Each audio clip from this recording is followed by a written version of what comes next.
Ayan na naman yung driver oh, na kalimutang patayin yung ano, ilaw. Yan oh, naka-on yung ilaw.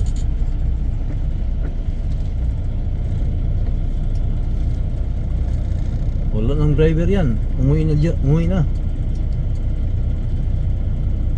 So, naka-on pa rin yung ilaw. Baba tayo ha. Yan oh. Kalimutang i-off yung ilaw. Pero ilang bisis ko nang ina-off yan, hindi ko na i-off yan. Hayaan ko nang ganyan.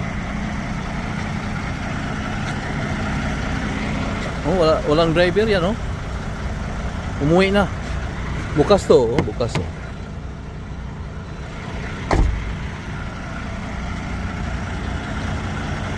Wala nang tao dito.